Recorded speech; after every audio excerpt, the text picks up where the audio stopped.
Fíjate que ayer, pues ayer fue el informe y pues ha dado mucho de qué hablar, ha habido muchos aplausos, pero también muchas críticas. A ti en lo general, así que, ¿cuál es tu impresión del informe que presentó ayer el presidente López Obrador? Bueno, yo desde que inició esta administración, y lo digo con mucha honestidad, consideré que era un cambio importante para el país, y no solamente porque durante muchas décadas imperó un modelo pues llamado neoliberal, ¿no?, que había reducido de manera significativa el tamaño del Estado, la participación y sobre todo el compromiso social, y era evidente que esta circunstancia pues, tenía que reflejarse en una pobreza extrema, en una serie de faltantes, sobre todo porque la visión era muy orientada a un grupo muy pequeño de personas, ¿no? Y esto, bueno, pues ya era para mí importante porque, bueno, tengo una visión que está siempre construida a partir de que pues los que debemos hacer o tratar de hacer es para las mayorías, ¿no? Y creo que ese gobierno pues inició con una serie de transformaciones. Ya es un cambio que nadie, creo que en la oposición ha entendido o entendió, que es un cambio no de gobierno, como se había venido dando desde, diríamos, 1929 con la creación del Partido Nacional Revolucionario, luego convertido en el Partido de la Revolución Mexicana, el PRI, etcétera. Y luego, bueno, estos dos periodos del Partido Acción Nacional, eran cambios de gobierno. Realmente cuando entró Vicente Fox a la presidencia, esta transición, pues fue una transición muy suave, porque no había una diferencia marcada, si bien el PRI, que además el PRI ha sido siempre un partido con componentes muy particulares, muy diferentes, en el sentido que tiene una izquierda, o tenía una izquierda, un centro y un grupo más tendiente a un conservadurismo. Pero bueno, pues Andrés Manuel planteaba ya desde mucho tiempo atrás, no solamente en los dos momentos en los que intentó ser presidente de la República y no lo concretó, por cuestiones que no tiene ya hoy caso señalar, pues un cambio, ¿no?, en las cosas. Y me parece que fue una circunstancia muy particular en ese sentido, y que pues haber tenido en aquel entonces 30 millones de adeptos, la votación entonces más alta en el contexto nacional, mostraba evidentemente que la población estaba diríamos, vinculada a un proyecto de gobierno. Y hacer una sumatoria de estos 6 años es compleja, pero me parece que hay claroscuros, ¿no? Como en todo en la vida, decía... Bueno, hay quienes lo ven como el mejor presidente no de México, del mundo, del universo. Y hay quienes lo ven como el tipo más despreciable, vil y terrible que hemos podido tener como presidente. Bueno, esto evidencia la polarización que se ha dado, ¿no? Y que sobre todo Andrés Manuel, más allá de los buenos o malos puntos que en un momento determinado vamos a comentar, es que pues transformó las cosas y tuvo una forma de gobernar, diría Cosío Villegas, el estilo personal de gobernar de Andrés Manuel López Obrador solo tiene de alguna manera un parangón o algún elemento cercano a Lázaro Cárdenas, ¿no? En el sentido también de esta ruptura con la derecha, con los grupos. Hay que recordar, ¿no?, que después de su rompimiento con Plutarco Elías Calles, a un año de distancia de haber llegado a la presidencia, pues tuvo una confrontación, y la razón de la ruptura con Calles fue precisamente de que los sectores empresariales se fueron a quejar, ¿no?, a la casa, por cierto, de Plutarco Elías Calles, diciéndole que este joven que había dejado era un comunista y que estaba impulsando los sindicatos y la ley federal del trabajo y toda una serie de elementos. Y bueno, todo eso generó un cambio disruptivo. Sin embargo, bueno, don Lázaro Cárdenas, que no era malo para el discurso, lo escribía mejor que tenía el discurso, no generó tanta controversia como lo que ha generado Andrés Manuel, porque sobre todo, y hay que reconocerlo, no solamente hoy, sino cuando fue el jefe del gobierno de la Ciudad de México, pues la narrativa que hacen las mañaneras, como se llamaban entonces y ahora, establecían cotidianamente lo que se veía, ¿no? Y obvio es que fue estableciendo una serie de elementos que lo que hicieron fue un cambio de régimen, ¿no? Un cambio de modelo económico y social. Sin embargo, preservando muchas cosas, porque es lo paradójico, ¿no? Habiendo criticado de manera muy significativa el modelo neoliberal y todo esto, pues respetó muchos de los aspectos de este modelo económico, entre ellos, desde luego, la autonomía del Banco de México, aunque en algún momento intentó hacer una intervención, pues reculó y dijo, no, bueno, vamos a respetarlo. Hubo una estabilidad económica Y a mí me parece que si bien es cierto que en este régimen vamos a observar un crecimiento muy pobre, ¿no? El país desde la época de Adolfo López Mateos, bueno, antes incluso el famoso milagro mexicano, Ruiz Cortines, Adolfo López Mateos y Gustavo Díaz Ordaz, que crecimos al 7-8%, pues eso no se ha vuelto a ver, ¿no?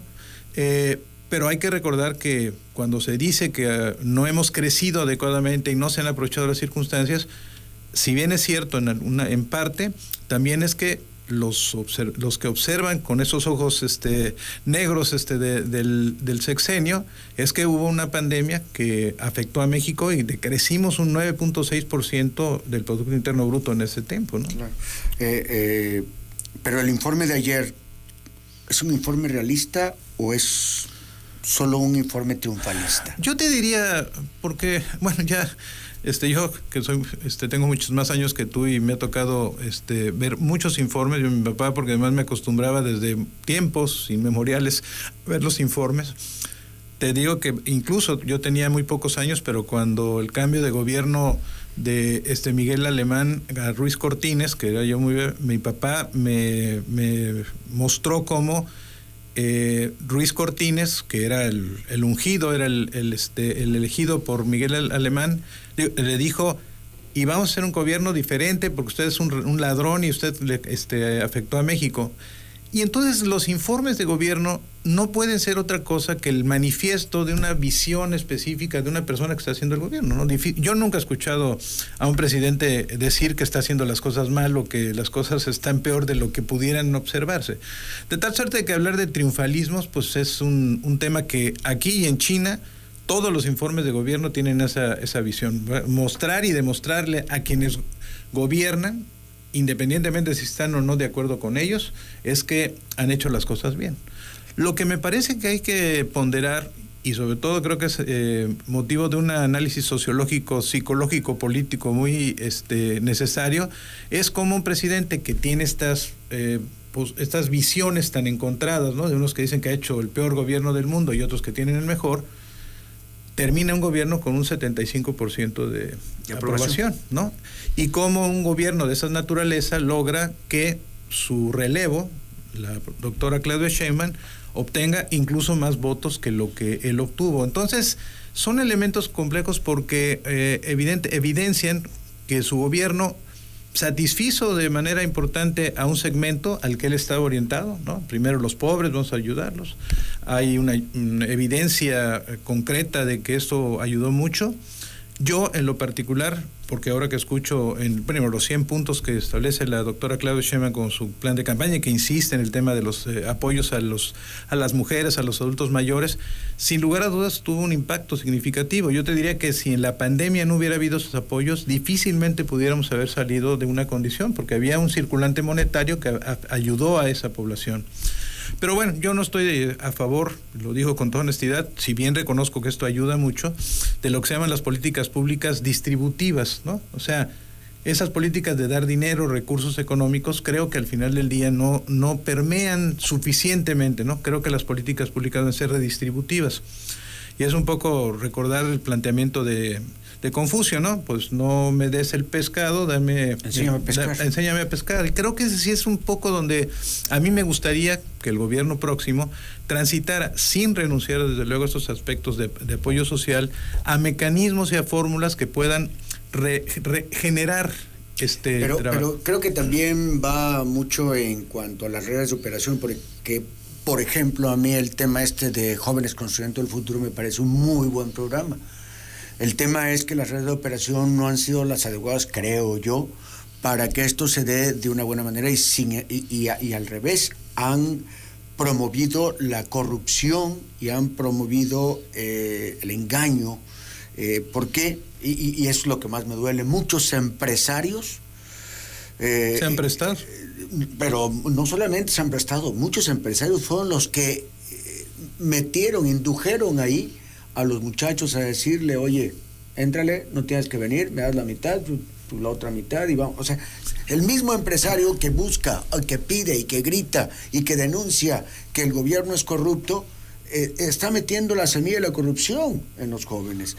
Claro, si hubieran reglas de operación mejores, quizá eso se pudiera evitar. Y te puedo decir que en muchos de los programas las reglas de operación creo que hay que afinarlas definitivamente. En este punto yo concuerdo totalmente contigo y te diría con toda la humildad que en algún momento, en una reunión con un amigo muy común de nosotros, comentábamos al inicio de la administración de Andrés Manuel, y lógicamente que este programa se puso en operación aquí en el Estado, ya yo y otras personas vislumbrábamos este riesgo de que se desviara y tergiversara el propósito del proyecto, ¿no? Que es bueno.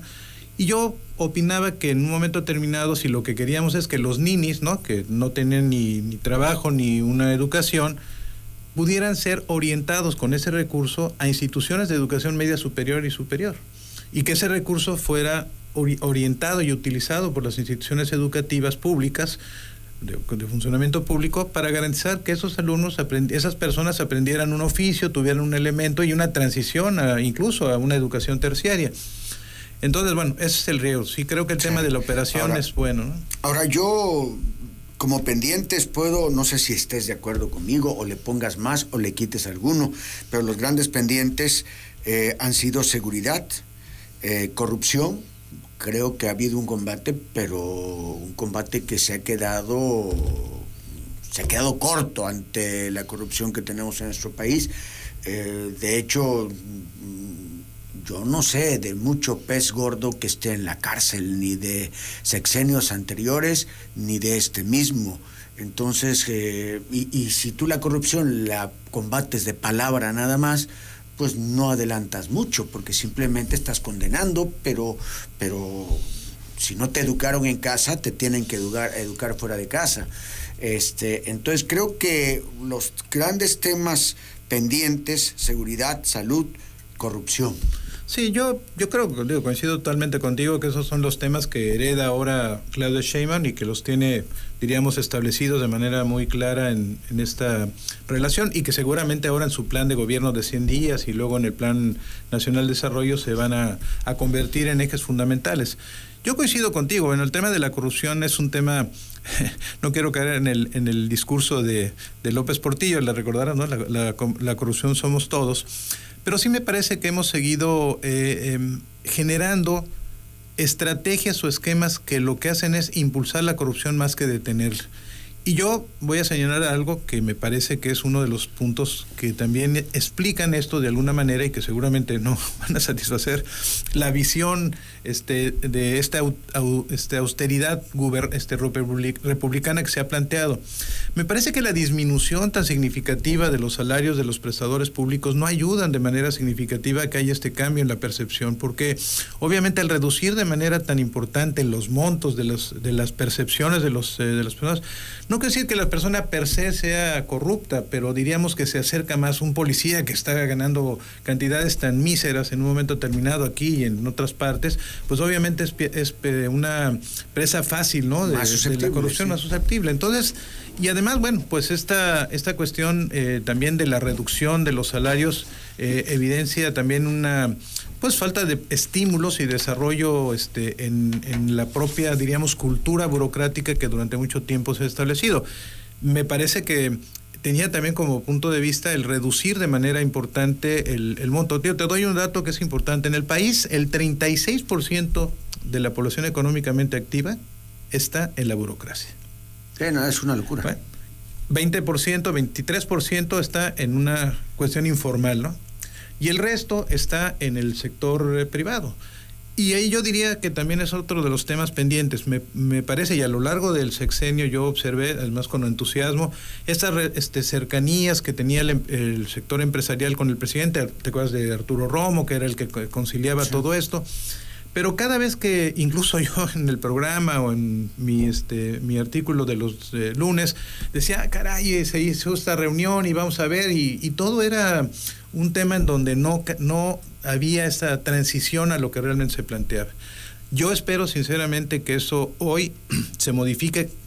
Yo inicio señalando que me parece que el gabinete que está presentando Claudia Sheinbaum tiene componentes que pueden ayudar a que haya una cercanía con el sector empresarial, lo cual también es importante que no se vislumbre como una traiciona la Cuarta Transformación, ¿no? La Cuarta Transformación pues, quiere transformar, pero la transformación, el transitar del crecimiento al desarrollo no es un elemento privativo de la Cuarta Transformación. Ahorita seguimos platicando nada más que esto es urgente. Emilio, Marcelino Castro López hace llamado a una ambulancia hace 2 horas y media, un accidente con 2 lesionados. A uno ya se lo llevó un familiar, a la otra persona que iba en la moto no lo han auxiliado, se ve grave. Esto es en el kilómetro 33, carretera Villahermosa Frontera. Lo repito, kilómetro 33, carretera Villahermosa Frontera, pues llegando a Jalapita, Jalapita, ¿no? Repito, una persona que iba en moto está grave en la carretera, kilómetro 33, carretera Villahermosa Frontera. Adelante la ranchería El Espino, sí, rumbo allá a Jalapita, ¿no? Ahí está esto. Ojalá y pronto vaya alguna ambulancia a auxiliar. Regresamos con Emilio de Igartua. Oye, Emilio, a ver, menciona el presidente, insiste el presidente, lo rubrica ayer en su informe, México no igual que Dinamarca, el sistema de México es mejor que el de Dinamarca. ¿Qué necesidad cuando estamos sintiendo otra cosa? Bueno, hoy hay, no sé... Incluso menciona que 24 estados del país tienen un mejor sistema de salud. Debo reconocer, te lo digo con toda honestidad, que no conozco el sistema de Dinamarca. Hoy, por cierto, no sé, pero fácil leí 4, 5 o 6 artículos sobre el tema. La mayoría, o no decir que todos, de ensayistas, articulistas que cotidianamente critican a la Cuarta Transformación y que encuentran obviamente muchos peces en la alberca para poder jalar, ¿no? Con el arpón. A mí me parece que, ya lo dijiste tú, el tema de salud es un aspecto que tenemos que enfrentar de manera muy importante. La pandemia evidenció, ¿no? Primero, y no solamente en México, a nivel planetario, deficiencias muy significativas en el contexto de atención a la salud. Y tiene que ver, eso sí, no está discusión, con un modelo que permeó desde los años 80 con Margaret Thatcher, Ronald Reagan, ¿no? El modelo neoliberal de que pues el Estado se redujo y dejó al sector privado que atendiera esto. El sector privado, desde luego, no es la Madre Teresa de Calcuta, no es un sector que tiene una visión mercadotecnia de ganancias y obviamente se orienta en ese sentido. Y la pandemia pues nos mostró en muchas partes que no había los componentes para enfrentar una pandemia, además con características no vistas, porque se habla mucho de la que ocurrió a principios del siglo pasado, pero eran elementos diferentes. La influenza tenía otros componentes y desde luego los aspectos protocolarios para atenderlo pues, no estaban al alcance, pero hoy era un momento distinto. Bueno, ese tema lo sabemos todos, canalizó, ¿no?, a una compra de emergencia de muchas cosas, vacunas, etcétera, respiradores, etcétera, pero también obviamente de la infraestructura. Pero creo que se dio además en un contexto en el cual se tomó la decisión de hacer a un lado a un modelo de atención a la población abierta, el Seguro Popular. El Seguro Popular, que bueno, con sus críticas y todo, pues atendía en ese momento. Que es una de las cosas que dicen, ok, el Seguro Popular tenía corrupción y tenía cosas que no, bueno, simplemente lo agarras y combate la corrupción, ajustas, metes jaras, pero no lo desapareces. Y es la misma crítica que le hacen con otras instituciones más. No tienes que desaparecerlo todo, simplemente lo que no funciona lo haces a un lado, lo compones, lo reparas, no sé. Bueno, creo que él yo me imagino que trae la visión de la única manera de hacer las cosas bien es quitando, arrancando, como cuando tienes cáncer, ¿no? Saca todo, que no se desparrame nada para que no se haga metástasis.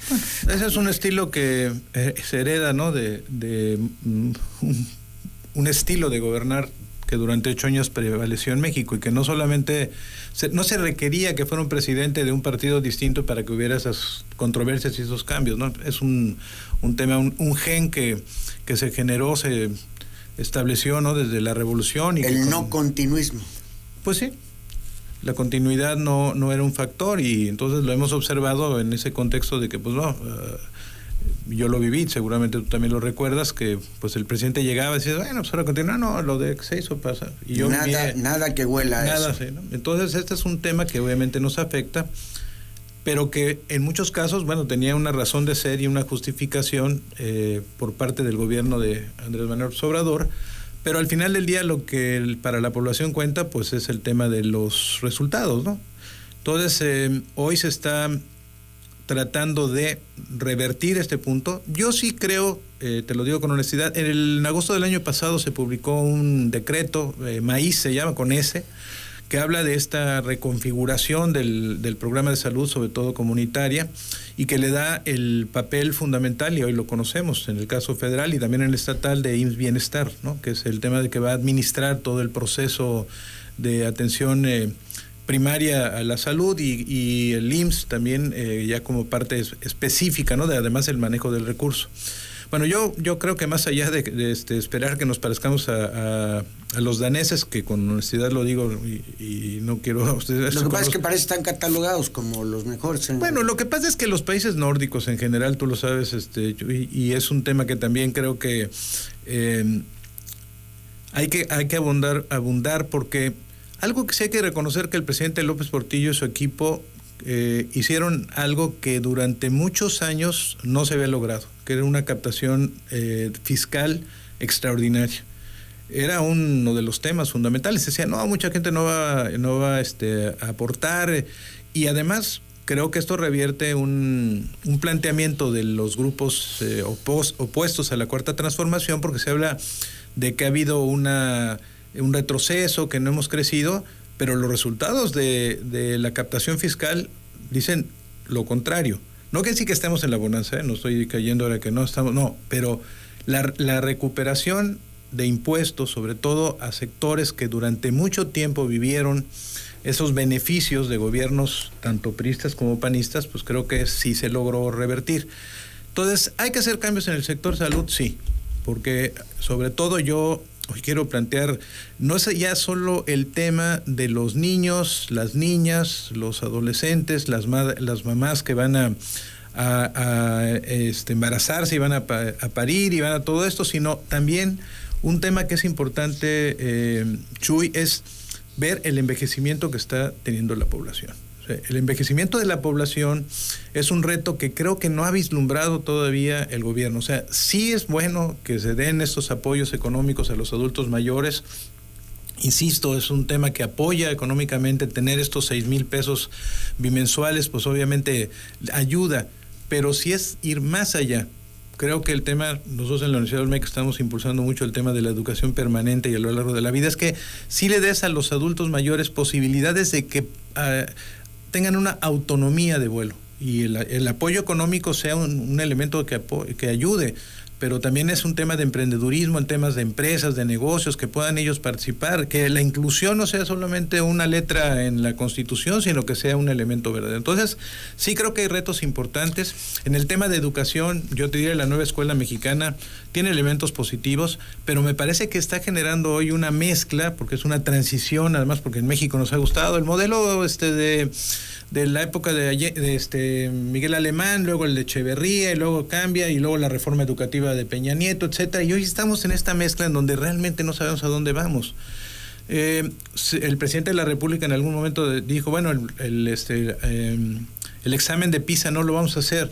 A mí me parece que es un tema que no es pero ya se dijo que sí. Bueno, sí, pero diríamos, yo creo que el fondo, que nunca lo planteó el presidente de la República, pero creo que es importante entenderlo, los exámenes estandarizados, como el de Ceneval en el caso de México, como el caso de PISA, evidencian la desigualdad en los procesos educativos, Chuy. Yo siempre había pensado, y tú sabes que me ha tocado escribir discursos de gubernamentales, dice, no, la educación es la puerta de entrada a un mejor mañana. Y hace unos 3-4 meses una lectura de un filósofo polaco me dijo, estás equivocado. La educación no puede ser un camino de transición a un mejor mundo en tanto la educación no sea homogénea. En tanto la educación que recibe una persona con 3 pesos sea la misma que una que tiene 100 pesos, eso no va a caminar. Entonces, creo que solamente es eso. Tú lo has de notar ahí en la universidad. cuando recibes ahí a tus alumnos. Sí, de distintas... los que vienen de una escuela traen una preparación y los que vienen de otra escuela, caray, claro, está penada. Bueno, pues entonces ese es el tema. Y entonces, Amartya Sen, que fue Premio Nobel de Economía en los años 60, decía, lo que tenemos que tener es oportunidades. Y la educación tiene que ser una oportunidad. Entonces, tenemos que entender que la educación tiene que ser un factor de transición, pero tenemos que tener homogeneidad. En el tema de la pandemia lo observamos. Bueno, sí, nos fuimos a la educación a distancia y entonces el internet, pues sí, pero el que no tenía internet y el que no tenía una computadora ni un teléfono para poder hacerlo, obviamente, hoy estamos observando, yo te lo digo con toda honestidad, y seguramente todas las instituciones de educación superior, lo que estamos recibiendo de los años de la pandemia, con una serie de deficiencias, pues derivados de este. Entonces, sí creo que en educación hay muchas cosas que hacer. La nueva escuela mexicana creo que tiene planteamientos que pueden ser interesantes, pero me parece que hay que definir qué es lo que queremos hacer. Y en educación, Chuy, quiero puntualizar, sí requerimos que el Estado intervenga en la regulación del proceso educativo. ¿A qué me refiero? No solamente en el aspecto burocrático y normativo, sino que oriente hacia dónde quiere que vaya el país. No podemos seguir formando a profesionistas que no tienen nada que ver con el modelo económico ni con las posibilidades que en el futuro se van a dar, ¿no? Son las 5:06 p.m, estamos platicando con el doctor Emilio de Igartua y vamos a hacer la pausa. Hace un momento planteabas que antes los gobiernos eran rupturistas, válgase la expresión, pues simplemente no se continuaba con lo que el presidente anterior había hecho. Claudia, ¿será que vaya a continuar? ¿O será? Hay quienes afirman que Claudia, tarde o temprano, tendrá que romper con Andrés Manuel López Obrador. Oye, Emilio, a ver, dejamos la plática en el sentido de que lo hemos visto, lo hemos vivido. Pasa un sexenio, otro sexenio, y por lo regular el presidente que viene rompe con el anterior, y no quiere nada que huela a aquello, ¿no? Y ¡pum! Se interrumpe cualquier proceso y viene uno nuevo. Claudia Sheinbaum ha dicho y ha superdicho que sigue la cuarta transformación, que es el segundo piso, que van a seguir esto, que se va a seguir con lo de los trenes, que se va el del istmo, etcétera, etcétera, etcétera, etcétera, etcétera. Que se sigue con la cuarta transformación. Sin embargo, hay quienes dicen, va a la corta o a la larga tener que romper con López Obrador, va a tener que echar reculativa. No se puede seguir con este modelo, no se puede seguir con esto. El país no le va a dar para seguir así. Hoy mismo escuchaba yo todavía a Juan José Rodríguez Prazo hoy en Noticias en Flash diciendo que no ve la manera de que Claudia pueda seguir sosteniendo una continuidad con todo esto. ¿Qué opinas tú? Bueno, mira, creo que decir lo uno o lo otro me parecería un esquema de futurismo que ni siquiera querría caer. Yo creo que el tema de esta visión que se ha manejado desde hace ya varios meses, y yo creo que desde que empezó este tema de las corcholatas, se hablaba, ¿no?, de que la que estaba más en peligro, ¿no?, de tener esta visión, ¿no?, de cercanía con el presidente, pues era Claudia Sheinbaum, por la formación que había tenido cercana.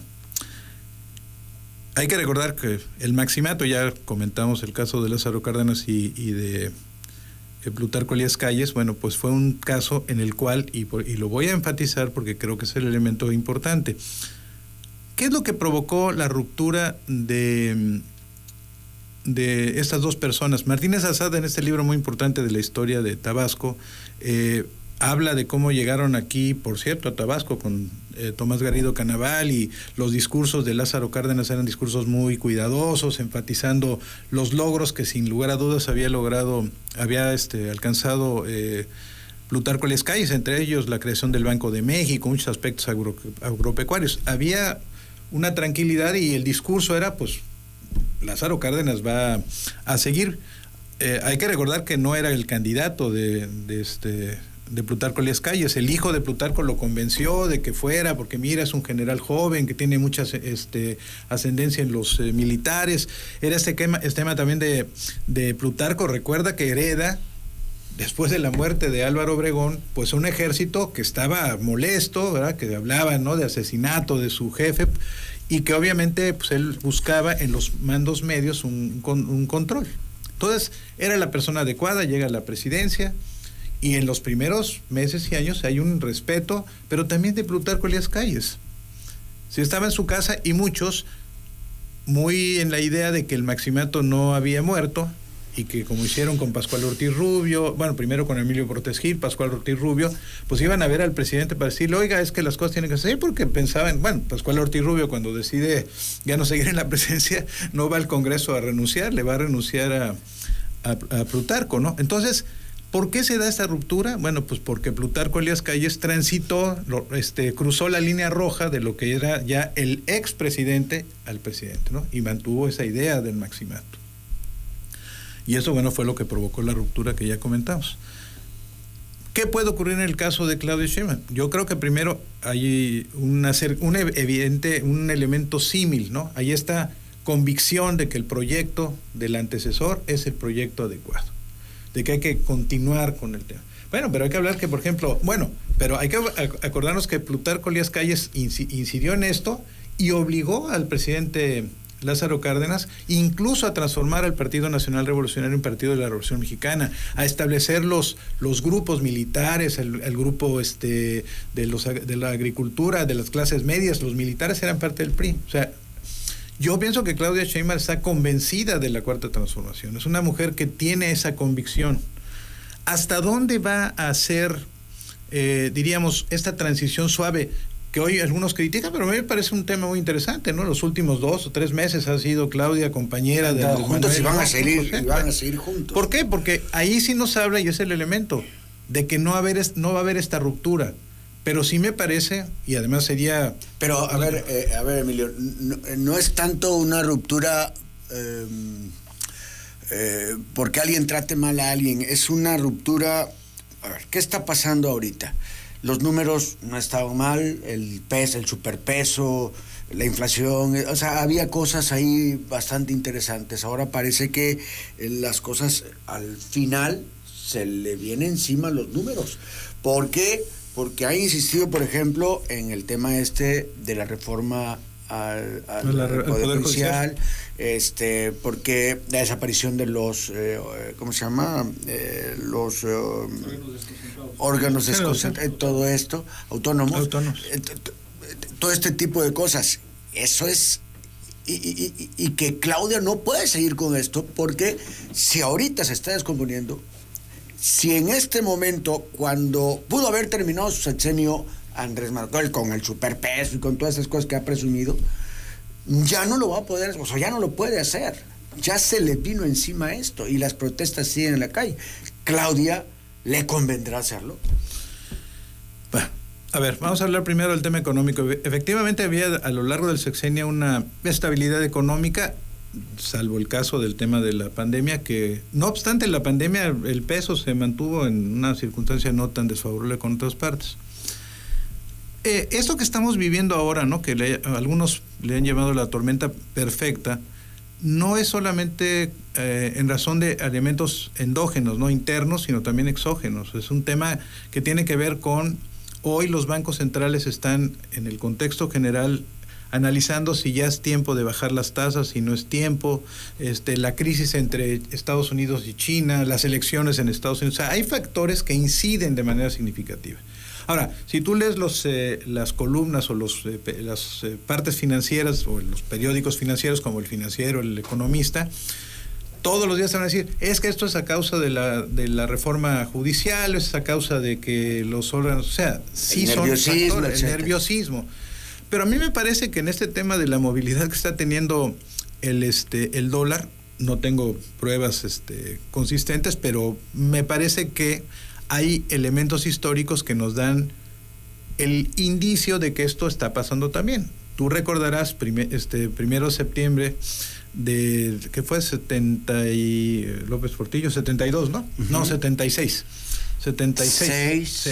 Bueno, es la nacionalización o estatización de la banca, y se dio en un viernes, se decide cerrar la banca, hay cambios, ¿no? De todo el fin de semana, y el peso que estaba a 40 pesos aproximadamente por dólar amanece a 90. El presidente López Portillo dice todos los dólares se transfieren a pesos y todo ese tema. Bueno, salieron del país 30,000 millones de dólares, ¿no? Claro. O sea, hay un sector que no son los partidos políticos, o que quizá hoy apoyaron algunos partidos de oposición, pues que están moviendo también los elementos para poder generar esta percepción, que no quiero decir que no sea solamente percepción, no sería equivocado, pero es una mezcla de elementos, ¿no? Ahora, vamos al punto fundamental. Efectivamente, y no son pocos los incluso Cepeda Peterson, que es un agente muy vinculado, diríamos muy afectivo con Claudia Sheinbaum, ayer publica un artículo donde dice, bueno, todos estos riesgos está pasando, el presidente le está dejando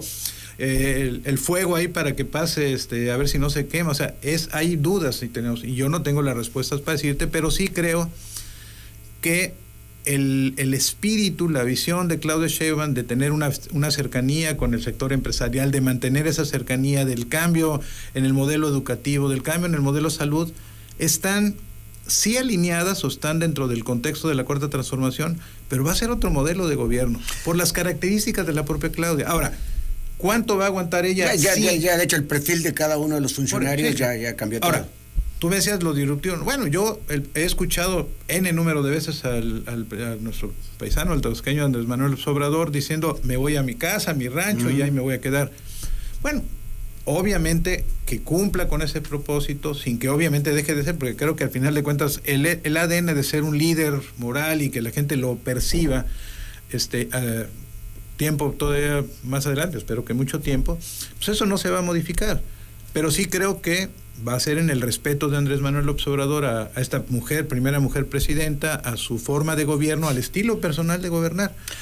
Y eso no lo vamos a saber, Chuy, sino hasta el día 1 de octubre, cuando ahora la señora Ifigenia Martínez le coloque por primera vez a una mujer la banda presidencial, una mujer además también significativa en la historia, ¿no?, de nuestro... Hablábamos hace un momento de ello, ¿no? Precisamente, sí. Entonces, ahora,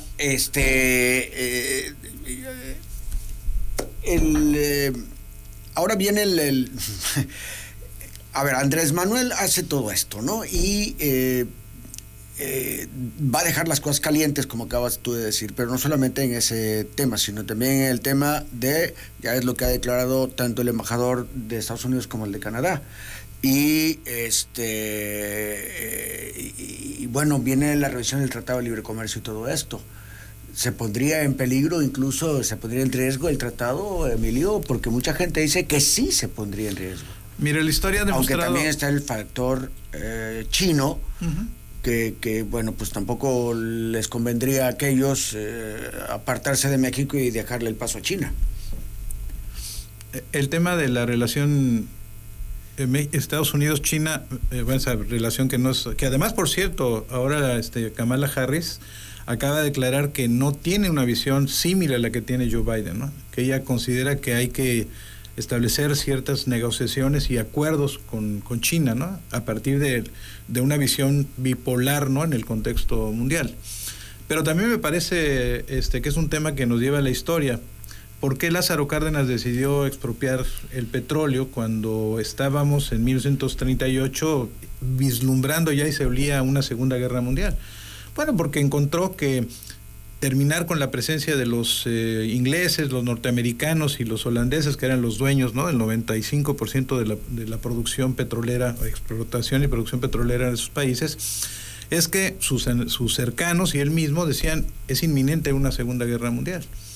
Y obviamente en ese contexto ni Estados Unidos, pero tampoco los ingleses ni los holandeses se van a dedicar a un esquema militar, ¿no?, a decir, no, vamos a aceptar esto y vamos a intervenir en el caso de México, y aprovechó esa coyuntura. Bueno, yo creo que Claudia Sheinbaum tiene esa baraja y la debe tener muy claramente establecida, ¿no? Primero que todo, yo te diría que los Estados Unidos históricamente olfatean, son como los gatitos y los perritos, saben hasta dónde quieren llegar. Es el momento, viene un cambio de gobierno, y están midiendo también cómo el que sale y la que entra están actuando. La relación entre México y Estados Unidos no son solamente los 3,000 kilómetros, es la cantidad de inversión extranjera, el tema del nearshoring, todos esos aspectos son importantes. Y obviamente en el contexto de la geopolítica no le conviene a Estados Unidos tener un traspatio en donde tenga un enemigo, ¿no? Imagínate, ¿y por qué?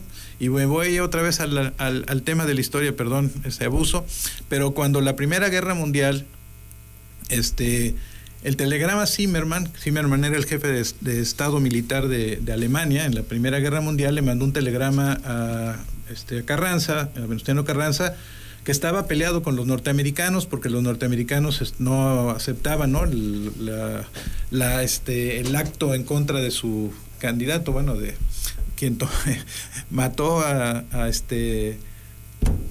¿cómo se llama? Se me falta el nombre ahorita. Al presidente, a nuestro paisano, se me fue ahorita el nombre, me entró el Alzheimer. El primer presidente de la etapa de la revolución, hombre. A Carranza. No. ¿De la revolución? Sí, el que ganó la primera etapa de la revolución mexicana. Se me fue Pino Suárez y el compañero Pino Suárez. Madero. No. El compañero Pino Suárez. Madero.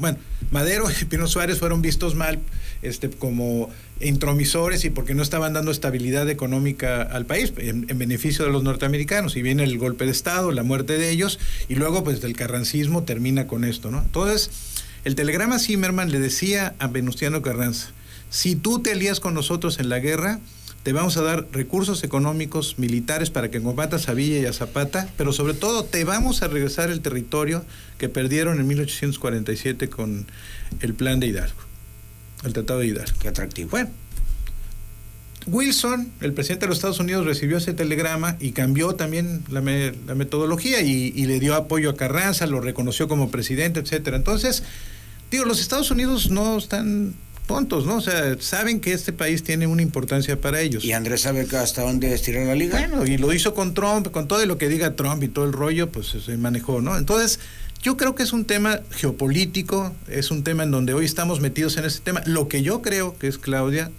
tiene que aprovechar esa circunstancia para detonar un desarrollo económico menos dependiente, porque realmente todas las canicas las seguimos teniendo en ese contexto. Seguimos nosotros, 75% de nuestras importaciones y 80% de nuestras exportaciones van a Estados Unidos. Entonces hay que entender, la geopolítica hoy está cambiando. ¿Cuánto tiempo Estados Unidos va a seguir siendo la primera potencia del mundo? No lo sabemos. Algunos dicen que ya China está en ese primer lugar. Obviamente China ha perdido también mucha fuerza en su motor económico. O sea, es un tema complejo, pero el Tratado de Libre Comercio es un enorme beneficio para Estados Unidos y Canadá. Y sobre todo después, aunque no nos gusta, bueno, a mí en lo particular no me gusta Donald Trump, el cambio que se dio en el momento de Donald Trump fue muy importante, pero hay que recordar que la concreción final del Tratado de Libre Comercio se logró no con Enrique Peña Nieto, sino en ese periodo de 6 meses que prácticamente gobernó, porque Andrés Manuel, es una analogía nada más, simplemente no gobernó 5 años, 10 meses, sino 6 años, 4 meses, ¿no? Porque realmente los 6 meses últimos de Enrique Peña Nieto, pues fueron gobierno de Andrés Manuel.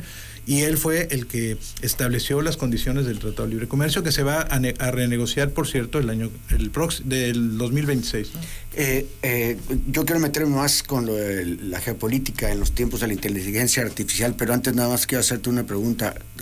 ¿Consideras tú que vamos a tener un difícil inicio de sexenio con las cosas a como están quedando? Sí, creo que va a ser mira, no sé si sea difícil, no, porque todos hoy están hablando de la transición de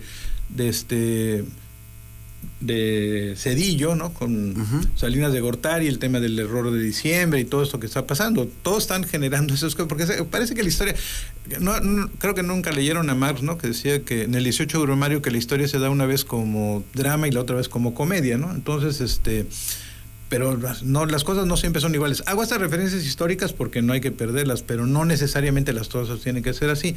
Sí creo que va a ser un periodo complejo, porque las circunstancias, tanto externas como internas, se están, diríamos, alineando, ahora sí como dicen los astros, se están alineando para ser un momento complejo. hay un crecimiento muy preocupante, yo lo empiezo a mencionar en estos libros que tú vas a comentar, de la extrema derecha. El triunfo ayer en el segundo condado alemán de la extrema derecha, fascista, radical, hitleriana, es un tema que nos debe preocupar. O sea, ese tema tiene que ver con migración, tiene que ver con derechos humanos. O sea, estamos observando el triunfo hipotético, pero no diríamos rechazable en lo que puede ocurrir de Donald Trump.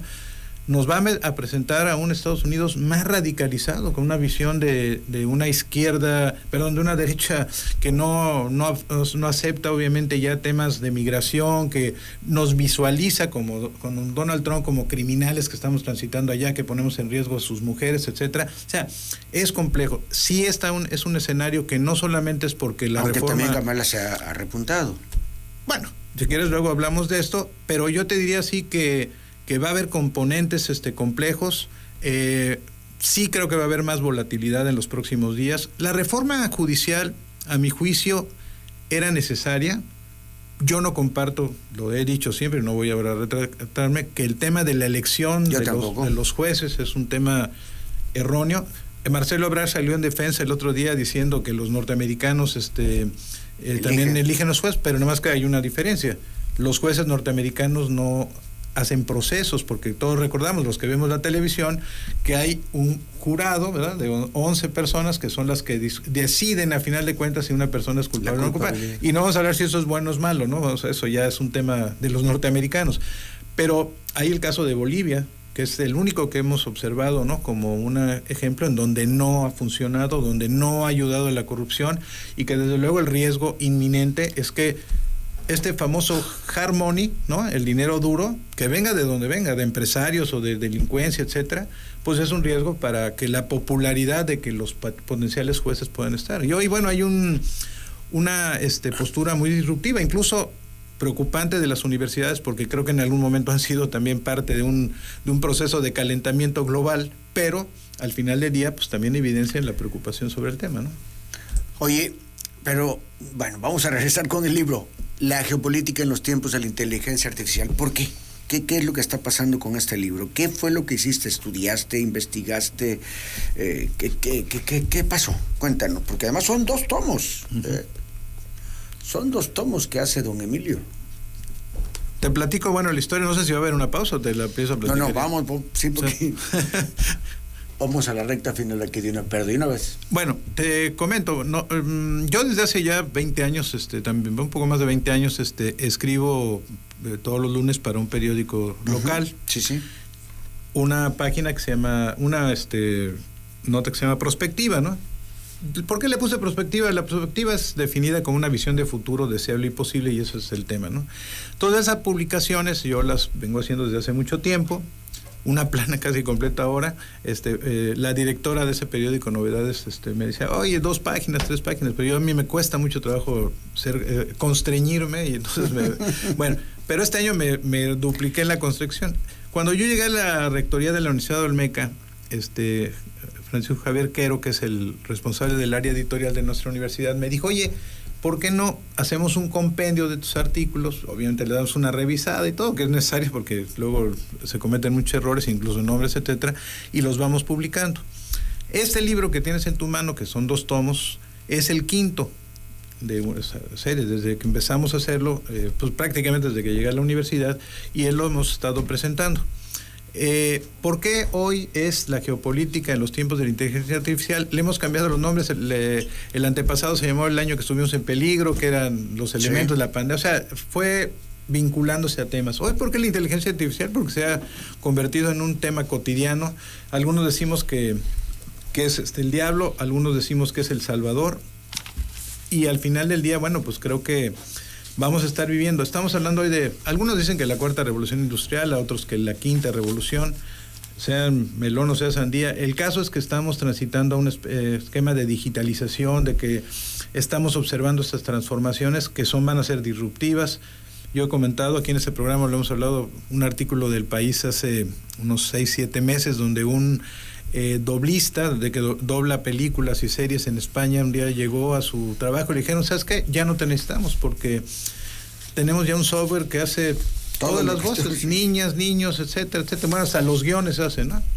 Entonces, Andrés Oppenheimer en el 2018 publicó un libro que se llama Sálvese quien pueda, donde ya entonces anticipaba los riesgos de este cambio que estaba observándose y entonces no era tanto la inteligencia artificial, sino el tema de la digitalización, las competencias, ¿no? Y se basó en un análisis de unos investigadores de la Universidad de Harvard diciendo que más o menos en los siguientes años se iban a perder entre 300 o 400 áreas de profesionales. No sé si se han perdido esas más o menos. El caso es que evidentemente ha habido una transformación y las universidades estamos viviendo hoy una circunstancia en donde estamos tratando, y eso es por eso decía que el gobierno tendría que ser más regulador del proceso de la formación de las instituciones públicas y privadas, es que hacia dónde vamos, ¿no? O sea, ¿qué vamos? Entonces, la inteligencia artificial hoy tiene un papel importante en tema de la geopolítica, porque la estamos observando en el aspecto militar, en el aspecto de inteligencia, en el aspecto también de seguridad, pero también en la transformación. Entonces, la geopolítica, que es un concepto que algunos la señalan que tuvo como origen el periodo del surgimiento del nacionalsocialismo con Hitler, pero a mi juicio pues es una visión no correcta, porque la geopolítica existe desde tiempos inmemoriales. Los persas, los egipcios, los judíos, los romanos, los griegos, ¿no? Todos los otomanos, todos establecían el tema de la geopolítica, porque la geopolítica se centra fundamentalmente en atender esa necesidad de espacio vital, ¿no? Que es lo que Hitler establecía en el Mein Kampf, ¿no? En Mi lucha. Necesitamos más espacio para que Alemania sea autosuficiente. En un mundo en donde, cuando Diosito hizo el mundo, pues no distribuyó todas las cosas. No todos producimos manzanas, no todos tenemos trigo, no todos tenemos agua. O sea, hay una distribución, y obviamente para que se satisfagan las necesidades fundamentales del ser humano, pues se requiere tener ese espacio vital. Espacio vital que en la mayoría de los casos se obtiene por la vía de la violencia, de la vía del ataque, de la invasión, ¿no? Y ese podría estar el de la colaboración. Bueno, también. Debería estar. Sí. Pero bueno, hoy el comercio, en un momento determinado, cuando aparece este comercio internacional, pudiéramos decir, bueno, ya se terminó eso, ya los ingleses que no tienen plátanos, pues consiguen los plátanos de África, de México, de Costa Rica, ¿no? Lo hacen en un esquema transversal. Hoy ya el colonialismo, como lo conocimos, ¿no? Ya no es el tema en donde ese dominio de las mercancías, de los satisfactores del ser humano se consiguen, y evidentemente las conseguimos en el mercado. El tema es que, al igual que yo hacía ese parangón de la educación, si la educación no es homogénea, pues obviamente no podemos tener una educación que haga países homogéneos. Si las condiciones económicas de un país no son iguales en todas partes, pues obviamente habrá diversidad. Y eso es lo que en un momento determinado, tú recuerdas, ¿no? Cuando empezó este tema de tú produces manzanas y yo produzco toronjas, bueno, las intercambiamos, ¿no? Intercambio. Entonces tú me das una manzana y yo te doy una toronja, pero luego tú me dices, oye, espérate, es que mi manzana me cuesta el doble de tiempo que producirla que tú una toronja. Entonces tú dame ahora 2 toronjas y yo te doy una manzana. Bueno, pero si tú tienes, voy a hacer un ejemplo, lo que se lo doy a los alumnos, un elefante, pues ¿qué parte del elefante vas a dar para que sea el intercambio? Bueno, ahí apareció la moneda, ¿no? Una mercancía equivalencial, y entonces empezamos a tener ese esquema del traslado de mercancías, pero pues el que tenía dinero podía hacerlo, y hoy mismo todos podemos acudir a un centro comercial, pero no todos podemos comprar lo que se vende en ese centro comercial. Entonces esas desigualdades en el contexto específico de la microeconomía, de lo que tenemos en la bolsa, pues es más complejo en el marco de la macroeconomía, en donde hay países poderosamente económicos, y el tema de la inteligencia artificial nos lleva nuevamente, ¿y por qué pusimos esto? Porque estamos observando lo que ya desde hace varias décadas se hablaba, la concentración del conocimiento en pocas manos. Es cierto que ahora tú puedes tener tu computadora que tienes aquí, tú te recordarás hace 30, 40 años cuando querías tener una computadora, pues tenías que ir aquí a Chetumalita, los que vivíamos en la Ciudad de México, a Tepito, a comprar la televisión porque no había la posibilidad de hacerlo. Hoy realmente incluso ya sea por...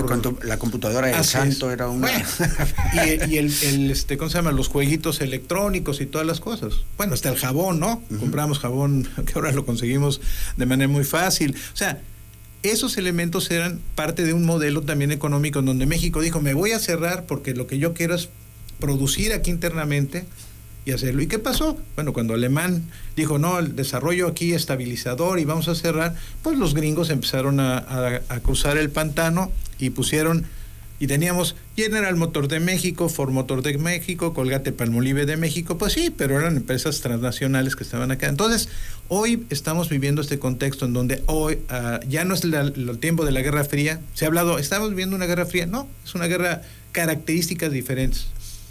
Entonces se peleaban los gringos y los soviéticos, los comunistas, se peleaban por quién era mejor, quién jugaba más básquetbol, quién mandaba el Sputnik a la luna, o sea, todos esos elementos hoy es un tema tecnológico. Y tú sabes bien que China ha vivido temas complejos con Estados Unidos. Les bloquearon el tema del 5G. Bueno, ahora aranceles. Europa está poniendo 100% de aranceles a los autos chinos, ¿verdad? Y en México se están empezando a producir ya la producción de automóviles en México. El 25% de automóviles que se están produciendo en México son chinos. ¿Cuál es el propósito de establecerse aquí? Pues lo que tú ya mencionaste, el Tratado de Libre Comercio. Obviamente transitar con componentes mexicanos, porque hay en el Tratado de Libre Comercio componentes que dicen, bueno, si tiene tal componente mexicano, pues puede pasar. Bueno, pues ahí pasan todo. Entonces, estamos viendo esa situación y eso lo va a enfrentar Claudia Sheinbaum y el señor Marcelo Ebrard como secretario de Economía y el nuevo secretario de Relaciones Exteriores, ¿no? El ex rector de la UNAM. O sea, es un momento en donde no puedes esperar. Y yo te diría, a lo mejor fue válido durante estos casi 6 años esa percepción de Andrés Manuel López Obrador que la mejor política exterior es la política interior. Bueno, está bien, hay que fortalecernos. Pero al final de cuentas necesitamos hoy, y eso creo que será un punto, y por eso yo creo que los nombramientos que está haciendo Claudia Sheinbaum tienen que ser entender que vamos a tener un concepto muy difícil. Y el tema de la inteligencia artificial es un tema disruptivo porque además, igual que el litio, que por cierto ahora Claudia está planteando que sea uno de los componentes de producción de petróleos mexicanos, el litio tiene que obviamente un futuro importante, nada más que cuando, vuelvo a Diosito, hizo el mundo, puso el litio en lugares donde no hay agua. Australia, el triángulo Argentina, Bolivia, Chile. Nosotros tenemos en México 250,000 millones de toneladas donde no hay agua. Para producir 1 kilogramo de carbonato de litio se necesitan 1,500 litros de agua.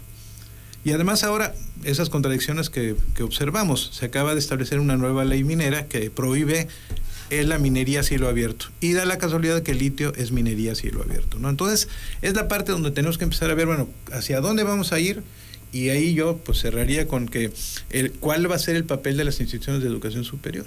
Y sí me parece que es importante que desde el gobierno público, el gobierno federal, estatal y municipal, vayan orientando hacia dónde quieren ir, hacia dónde tenemos que ir, qué es lo que podemos producir. Te doy un ejemplo que es paradójico, pero nosotros, cuando yo llegué a la universidad, heredé un programa de diseño automotriz, y yo decía que fue un diseño de mi anterior rector, el doctor Eberto Ramos, y dije, bueno, pero aquí pues cómo hace eso, Querétaro, Saltillo, ¿no? Bueno, teníamos 3, 4 alumnos. Bueno, se acaba de instalar en Cunduacán una empresa japonesa, ¿no? Que produce autopartes. Hoy tengo 200% más de estudiantes de los que digo que eran pocos, no es una cantidad, pero diríamos, esa es la visualización. El gobierno tiene que decir hacia dónde queremos ir. Claro. Si yo te diría 3 obras fundamentales, bueno, sí, el Tren Maya, la refinería, pero a mí me parece que la obra más importante que tiene que enfocarse, y también me parece importante este tema de las redes ferroviarias que quiere recuperar Claudia después de que Ernesto Zedillo se las vendió, se las regaló a los externos, que por cierto es asesor de una empresa, ¿no?, ferroviaria. Sí, sí. Es el tren transísmico. Ese es nuestro punto fundamental, y Tabasco tiene que apostar ese punto, porque ese es el elemento fundamental para nuestro desarrollo. Pues muy interesante todo esto, Emilio. Yo creo que en otra ocasión tenemos que ampliar el tema porque se me hace muy, muy interesante. Por lo pronto, les digo, aquí están estos libros, los 2 tomos de la geopolítica en los tiempos de la inteligencia artificial del doctor Emilio de Igartua Monteverde, rector de la Universidad Olmeca. Agradecerte, Emilio, tu presencia aquí, esta inversión de esta tarde para que, bueno, muchísima gente pudiera meterse a fondo con nosotros en todos estos análisis. Muchas gracias. Esos libros están ya, algunos sí, en Amazon los pueden, y ahora Amazon se consigue más de manera digital. Sí, son digitales, sí. En físico no los tienen ahorita. Pues tenemos, la verdad que hicimos un número muy reducido, ¿no? Por ya los costos de producción de los libros. Y es complejo, que efectivamente la gente en Amazon, bueno, pues ya lo saben. A mí me cuesta trabajo, pero a mí me cuesta otros sí me cuesta trabajo también, pero bueno, pues tiene uno que irse acostumbrando a todo esto, porque si no nos quedamos fuera. Es el doctor Emilio de Igartua, y con la geopolítica en los tiempos de la inteligencia artificial, y está en Amazon, obviamente los 2 capítulos, y que bueno, pues yo hoy mismo le empiezo a pegar. Muchas gracias, Emilio. Muy bien, gracias.